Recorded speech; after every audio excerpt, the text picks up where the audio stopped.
Jadi arti asli yang pertama itu makin berkembang menjadi arti yang lain, tapi tidak bertentangan, memperkaya.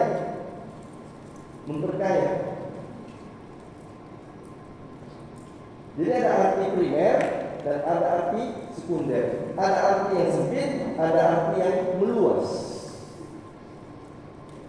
Dan itu terjadi dalam kitab suci kita. Ini contoh tentang bagaimana makna dan kitab suci itu bisa berkembang dalam perkembangan tradisi gereja Ethiopia. Contoh lain, Matius 19:12, tentang apa itu?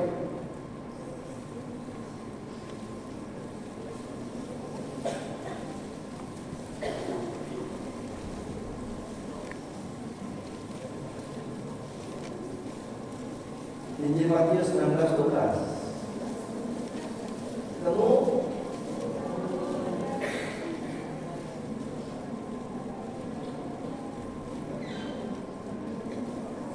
Bicara tentang apa? Coba bacakan. Ada satu orang yang ada suara yang keras.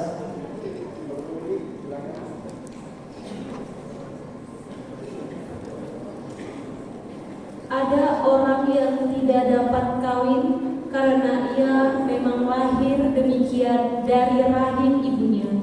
Dan ada orang yang dijadikan demikian oleh orang lain. Dan ada orang yang membuat dirinya demikian karena kemauan sendiri oleh karena kerajaan sorga. Siapa yang dapat mengerti, hendaklah ia mengerti. Terima kasih. Bacakan dengan jelas. Saya pikir yang di rumah juga bisa mendengarnya.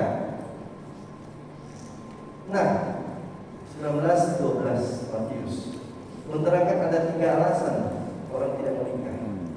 Yang pertama, lahir dalam keadaan cacat, fisiknya tidak memenuhi kemungkinan untuk menikah, entah tidak berkembang atau bagaimana ceritanya. Ada selalu terjadi demikian, kecacatan,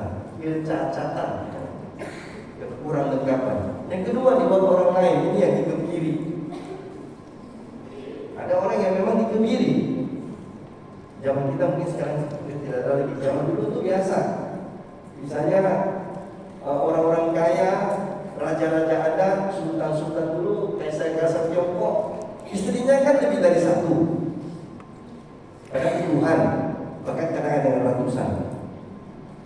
Nah, tak mungkin raja menjaga semua istri dan setirnya itu atau butiknya itu. Dia perlu mempekerjakan orang-orang yang kuat untuk menjaga keamanan dari istri dan para setir dan butiknya itu. Nah, supaya jangan pagar makan tanaman, ya maklum raja hanya 1, kalau istrinya 10 atau 30, kapan dia datang mengunjungi malam-malam? Nah, itu bisa saja istrinya kehausan. Suaminya tidak datang-datang, pengawalnya itu, gak perkasa, ganteng, muda, bukan kehausan untuk ketemu air, Jadi supaya tidak pagar makan tanaman, orang-orang seperti ini diberi. Dan ada orang yang memang bersedia beri uang, yang mencari uang dan itu alasan kedua. Yang ketiga, ini dia. Orang-orang yang berdemikian karena kebebasan sendirinya, kebebasan diri oleh karena kerajaan Allah. Nah, teks ini berbicara tentang orang-orang yang hidup tidak menikah, hidup selibat. Seperti siapa? Yesus, Paulus, Yeremia, Yohanes Pembaptis. Dia berbicara tentang tokoh-tokoh konkret saat itu. Tapi kemudian dalam gereja kita kan muncul tradisi hidup selibat kan. Kehidupan pertapa, abad ketiga, abad keempat, mulai dengan membunuh diri, keluar kepada gunung, itu awal mulai hidup selibat. Dan kemudian muncullah tarekat-tarekat, ordo-ordo yang mempunyai kemudian dalam tradisi gereja 3 kaul: kemiskinan, ketaatan, dan kemurnian. Nah, gereja memakai teks ini untuk memberikan memberikan dasar kepada kaum tersebut. Ini tradisi yang hidup. Karena dalam gereja dulu, hidup selibat bukanlah sesuatu yang tanda petik diwajibkan untuk para imam atau para religius. Mereka memilih secara bebas. Para rasul tidak menikah, hanya Paulus yang tidak menikah ya. Para rasul lain punya istri. Petrus saja punya mertua kan itu. Nah, Paulus mengatakan dalam suratnya, aku tidak mengambil hakku untuk ditemani oleh bini, bahasa Yunani, artinya istri seperti para rasul lainnya. Saya mau hidup untuk Tuhan. Total. Nah, ini teks yang bersifat hidup. Suatu teks yang berbicara hanya pada tokoh tertentu, akhirnya menjadi dasar untuk hidup selibat dari gerakan hidup religius seperti yang kami jalani. Yang pasionis, yang usin, pokoknya semua punya 3 Paulus. Ini tradisi hidup dalam gereja kita. Jadi, kita tidak hanya terbatas pada apa yang dikatakan oleh Matius, oleh Lukas, oleh Yesaya, Yeremia, oleh Paulus pada saat ditulis, tetapi maknanya bisa berkembang. Dan dalam kitab suci, kalau para ahli kitab suci menafsirkan sesuatu, mereka tidak pernah mengatakan kalau ahli itu benar-benar ahli yang objektif ya. Dia tidak pernah mengatakan inilah satu-satunya maknanya. Tidak bisa. Bisa dikatakan makna menulis satu kemungkinan besar adalah itu. Tetapi masih ada kemungkinan makna lain dan makna yang berkembang. Harus terbuka. Tidak bisa mengatakan saya bisa mengatakan yang jelas hanya ini maknanya maksud penulis. Itu berarti kamu terlalu sempit. Terlalu menutup dirimu pada dirimu sendiri. Roh Kudus bisa berbicara lain. Sejarah gereja bisa berbicara lain. Maka tradisi yang hidup kita pegang sebagai bagian dari metode penafsiran kitab suci kita. Nah, kita teruskan. Merupakan kewajiban para ahli kitab suci berusaha memenuhi norma-norma di atas tadi untuk semakin mendalami, memahami dan menerangkan arti kitab suci supaya seolah-olah berkat penyelidikan yang disahkan keputusan gereja menjadi lebih matang. Sebab pada akhirnya semua menyangkut cara belajar kitab suci berada di bawah keputusan gereja yang menunaikan tugas serta pelayanan memelihara dan menafsirkan kitab suci. Dalam ujian UKAS, ujian akhir untuk para brother, merangkum semua pendidikan mereka 6-7 tahun di seminari tinggi untuk dunia kitab suci. Saya selalu bertanya kepada mereka, siapa yang boleh menafsir kitab suci? Kepada kalian juga saya tanya sekarang, siapa yang boleh menafsir kitab suci? Siapa yang boleh mengartikan teks kitab suci? Semua pembaca. Kenapa? Kita semua dikaruniai Roh Kudus untuk mengartikan kitab suci. Tetapi hati-hati, itu untuk diri kita sendiri. Yang kita pakai untuk kepentingan iman kita atau membantu orang lain untuk menerangkan sesuai dengan pengalaman pribadi dan penghayatan kita. Itu bisa.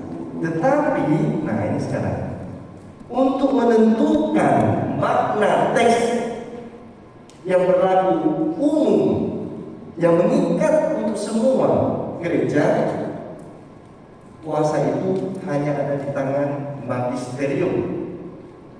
Pernah dengar kata magisterium? Magister artinya guru. Guru mengajar. Jadi kuasa mengajar gereja. Jadi kita sebut mereka lah yang dipaus dengan penasihat-penasihat yang khusus dengan dia. Mereka pada situasi tertentu berhak mengatakan inilah makna kitab suci yang harus diterima oleh semua gereja Katolik di dunia. Itu yang dimaksudkan di sini. Jadi di bawah keputusan gereja, kuasa mengajar gereja. Itu berlaku umum untuk semua. Yang saya pakai tadi adalah untuk saya, keperluan iman saya, penghayatan saya, itu boleh. Tapi keputusan saya tidak berlaku untuk semua. Nah, oke, bagaimana dengan kami yang berada di kitab suci? Sama saja. Saya belajar secara khusus kitab suci, tapi apa yang saya katakan, apa yang saya tafsirkan tidak berlaku umum. Kecuali kalau itu sudah melalui suatu proses, katakanlah suatu penyelidikan dan itu menjadi suatu buku yang kemudian dipakai diterima resmi oleh gereja dan itu bisa lain. Tapi kalau saya ngomong gini secara lisan atau secara tidak resmi dalam forum gereja atau namanya, itu urusan pribadi saya, tafsir pribadi saya. Tapi tafsiran resmi yang berlaku umum ada di bawah kuasa mengajar gereja. Siapa kuasa mengajar gereja? Paus dengan penasihat-penasihatnya. Dan dalam keuskupan sebenarnya uskup. Tapi uskup tidak selalu bisa memakai itu, karena itu biasa direservir ke Roma. Dan itu biasa direservir ke Roma. Artinya dikhususkan untuk mereka di Roma. Jadi kalau kita ringkas, tadi sudah panjang ya. Hal-hal apa yang perlu untuk belajar kitab suci? Pertama adalah mencari, kita harus cari teks asli dari penulis.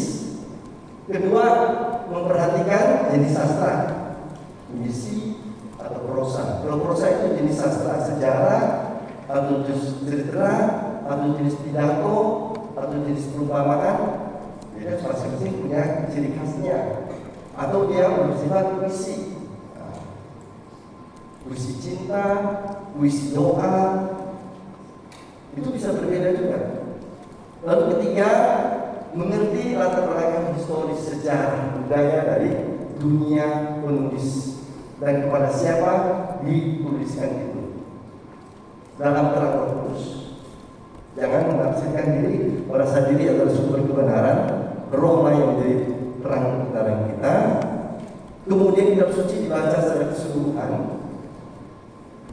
Jangan sepotong-sepotong, karena bisa salah. Mengindahkan tradisi gereja yang hidup. Ini tadi satu yang tidak dikatakan, tadi ada analogi iman. Apa maksudnya analogi iman? Sebentar dan saya. Yes, okay.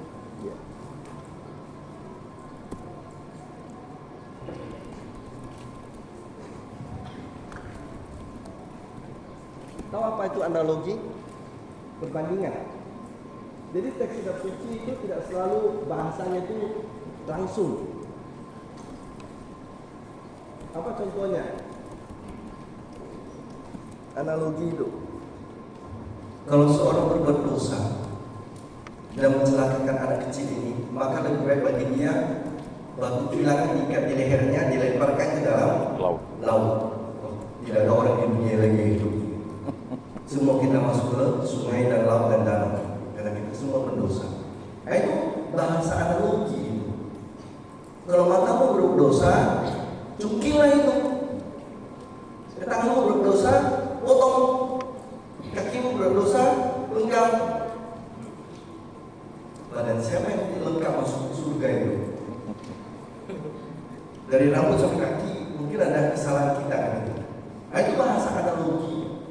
Jadi dalam teks kitab suci itu ada analogi-analogi yang harus diperhatikan. Jangan kita tafsirkan secara harafiah, karena bisa bahaya nanti bahaya.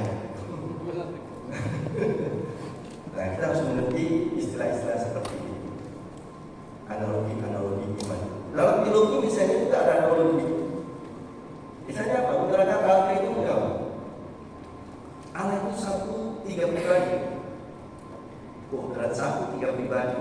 Nah, kita kan pikiran manusia itu sulit mengerti, gitu kan? Dan kita berpikir selalu harafiah. Ya, satu, tiga. Nah, orang bisa menjelaskan dengan analogi. Apa analogi ya? Oh, matahari katanya. Ada mataharinya satu, bentuknya, wujudnya. Terus ada panasnya dan ada terangnya. Itu semua matahari satu-satuan, tetapi dia matahari masanya, ada panasnya dan ada terangnya.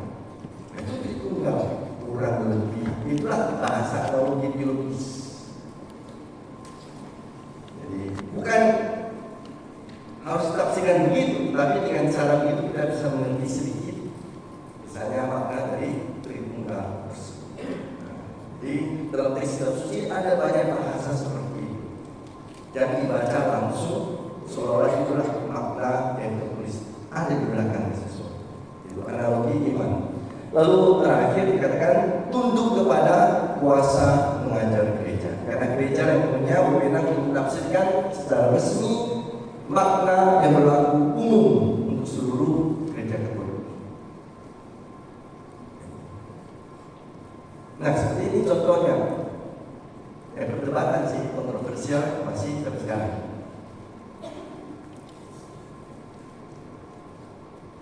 Boleh tak bisa imam perempuan?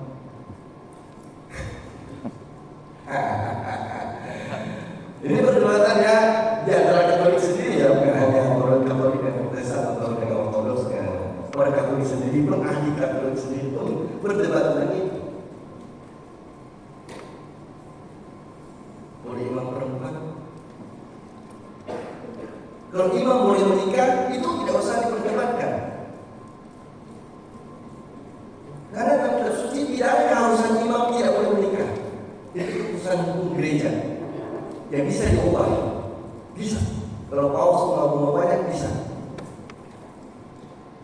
Itu yang sangat jelas dalam kitab suci. Imam diosesan, bukan seperti kami. Sebelum kami jadi imam, kami sudah mengucapkan kaul ya, dan itu dipilih secara bebas. Jadi ketika nanti Paus atau Vatikan mengatakan, oke, hukum gereja berubah, imam boleh menikah, itu berlaku untuk para pastor rojo, imam diosesan. Untuk pastor saya yang punya jumlah, yang punya kaul, tidak berlaku, kami tetap selibat. Karena kami memilih dulu sebagai religius yang mempunyai kaul, lalu kemudian kami tidak bisa jadi imam. Jadi tidak mengikat kami. Itu hanya mengikat sebenarnya imam perempuan. Nah, itu tidak ada masalah. Itu bukan perdebatan. Tapi imam perempuan ini karena memang dalam kitab suci tidak sangat jelas dikatakan imam itu harus laki-laki. Karena dalam tradisi juga kalau kita belajar ya dari perjanjian lama ada nabiyah, ada hakim perempuan. Kalau hakim perempuan zaman sebelum muncul para raja, pernah dengar nabi perempuan yang terkenal sampai laki-laki ketakutan mau menjadi anak, istilahnya hanya orang keduanya, Deborah perempuan. Sementara yang laki-laki yang buat gagal bersama, aku jadi wakil saja lah. Lalu kemudian dalam tradisi gereja perdana ada banyak juga pemimpin perempuan yang menjadi pemuka jemaat. Aquila dan Priscilla. Aquila bukan perempuan ya. Aquila itu laki-laki. Istrinya namanya Priscilla. Hanya karena kedengaran lalu pikir oke ya, Aquila itu jadi perempuan. Itu nama laki-laki itu. Artinya orang Raja Wali. Aquila. Sama dengan Elisa. Banyak perempuan pakai nama Elisa. Itu nama nabi laki-laki. Elia dan Elisa. Elisa jelas itu laki-laki. Hanya kita ini sering kata bunyi seperti bunyi perempuan, oke lah kita ambil namanya jadi perempuan. Tidak apa-apa lah, tidak ada masalah. Karena ada juga suster yang pakai nama suster Yohanes. Yohanes sama laki-laki, tapi dia pakai nama suster Yohanes. Jadi itu juga satu hal. Akhirnya gereja menentukan resmi imam laki-laki. Ini kuasa mengajar gereja. Kuasa mengajar gereja.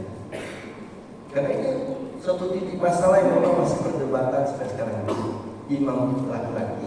Oh, Yesus hanya memiliki 12 laki-laki. Orang lain itu kena tradisi dulu. Mulailah berdebatkan itu. Perdebatan dalam suci. Lagi kuasa mengajar gereja, mana jelas tafsiran perempuan, imam perempuan tidak ada. Imam laki-laki. Ini termasuk dalam kuasa mengajar gereja. Ketika ada hal yang agak sulit, agak apa, gereja punya wewenangnya untuk menentukan mana makna yang seharusnya kita mengerti, yang seharusnya kita tekan. Baik, sekarang jam, lihat dulu. Oke, 20 menit. Wah, ini harus cepat nih, karena jam 10 waktunya berhenti. Ya. Oke. Nah, sekarang saya ingin memberikan kepada kita ya beberapa metode yang biasa dipakai dalam gereja untuk menafsirkan kitab suci. Metode ini seakan metode yang sudah kita kenal. Ini metode yang datang dari para bapak gereja. Artinya dari sejak abad-abad kedua, ketiga, keempat sudah dipakai. Kitab suci dilihat sebagai bacaan ilahi, Lectio Divina. Jadi itu artinya bacaan yang sungguh-sungguh metode yang sejalan dengan tradisi Katolik. Kita bisa memakai itu dengan aman, dan itu dipakai untuk menafsirkan secara bersama. Penafsiran bersama, Lectio Divina ini dipakai dalam kelompok, bukan dalam satu orang. Untuk satu orang ada contohnya berikut. Nah, bagaimana ini dilakukan? Yang pertama ialah setiap orang itu datang dengan konsentrasi penuh, minta bimbingan Roh Kudus untuk mendengarkan sabda Tuhan, membaca sabda Tuhan. Jadi bukan mulai dengan langsung kita membaca, tidak. Sebelum kita memulai Lectio Divina, kita sendiri harus memusatkan seluruh diri kita, perhatian kita, hati kita kepada baca kitab suci itu sendiri. Tinggalkan HP.